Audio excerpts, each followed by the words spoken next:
Evening, everybody. I wanted to do a video tonight talking about one of my favorite albums. It's slowly becoming one of my favorite albums of all time. Of course, that is Archie Shepp's Blasé. So I had been aware of Archie Shepp for a few years. I'd been aware of him because a few years ago I started listening to more avant-garde, and particularly Ornette Coleman, The Shape of Jazz to Come, and some of his other releases as well, of course. And, you know, you can't help but once you start listening to Ornette Coleman, and you there's an initial shock period. If you're used to things like, you know, Blue and Green and, you know, Kind of Blue and Bill Evans and all these sorts of things, and even other jazz artists, particularly Blue Note releases and their sort of sound, or Riverside, their sort of sound, moving to something like Ornette Coleman, and of course the avant-garde, I can understand why people said he was a fraud back in the day, because he certainly doesn't follow the standard jazz idiom or structure of music, period. And so it's very easy to see kind of the experience there. But after you get over the initial shock, you sort of learn to appreciate the art of it. And I think the more you listen to it and the more you sort of understand the context of it, you do learn to appreciate the artistry of it. And that, of course, led me to other artists, you know, Don Cherry and a few others on the Actual label as well.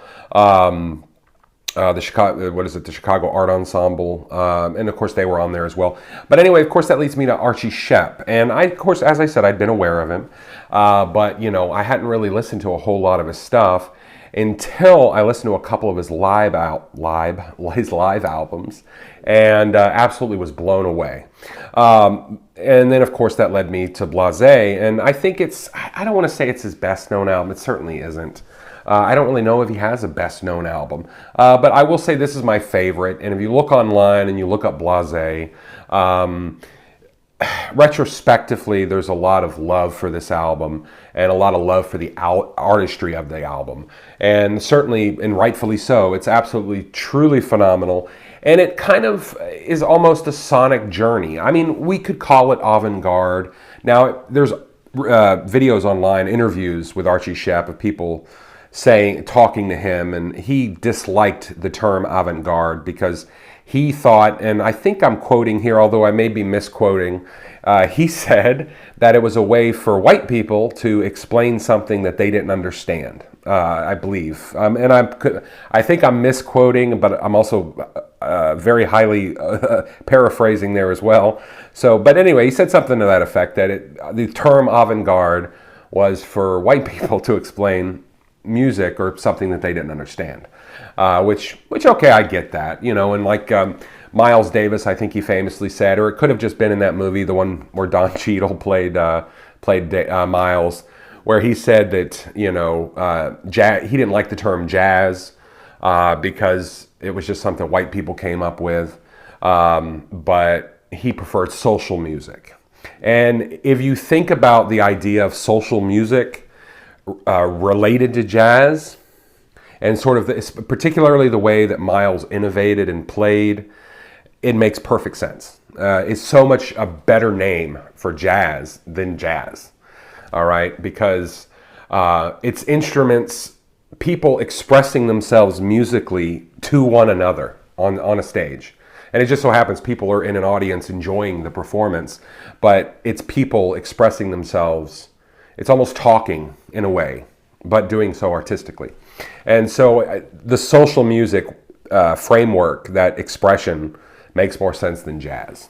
All right, but anyway, getting back to Blasé, it really is very much a sonic journey, truly a sonic journey. It's absolutely brilliant, truly phenomenal. It's almost in the vein of, and it's sort of another avant-garde album, but somebody I hardly speak about, but of course one of Frank Zappa's contemporaries, and in some ways his protege, of course, was Captain Beefheart. What is it, Dick Van Vliet, or I always forget it, Don Van Vliet, there you go.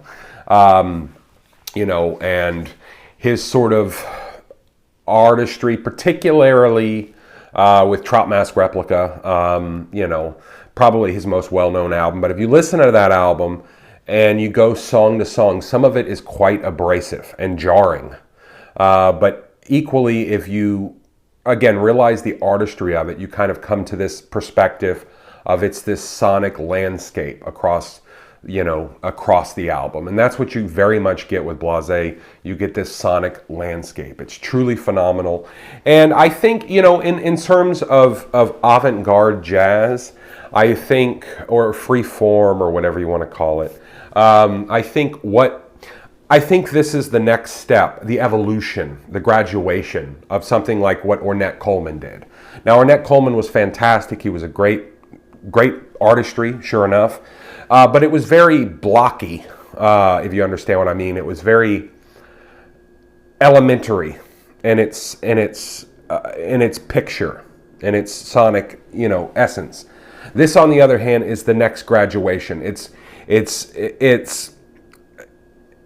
going from pre-K, where everything is rough, and every instance of action is rough and blocky and unsophisticated and unintentionalized, and it's going to middle school at this point. It's going to being able to take those initial learnings, those initial aberrations of musical, of sonic output, and learning to control them and manipulate them to get a more complete sonic picture.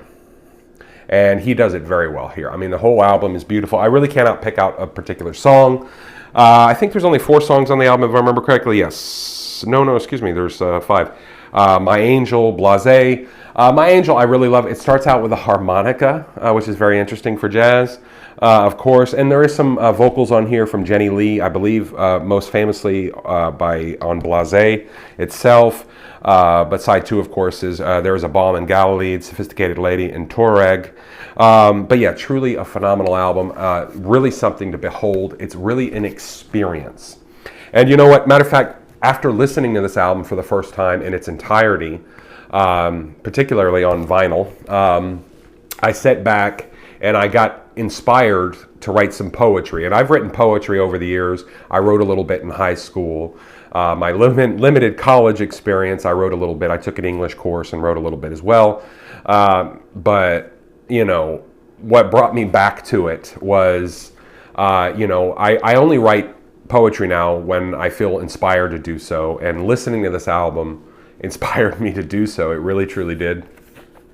It was phenomenal, you know, just absolutely brilliant. And in my opinion, right up there with the best of, I wouldn't call it a concept album, but it has that sort of inspiration in the sense of we're trying to say something.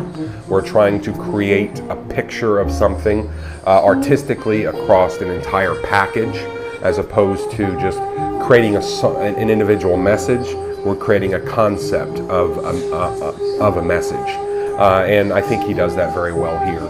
And it, like I said, it kind of, or like I was trying to say, it sort of puts me in the mind almost of something like Sergeant Pepper's, or Dark Side of the Moon, or Wish You Were Here, or something like that, or you know, The Low Spark of High Heeled Boys. Although Traffic, that album wasn't really a concept album, I don't think. But in any case, it really puts you in the mind of that. I know, Pet Sounds, good old Pet Sounds, good old Beach Boys.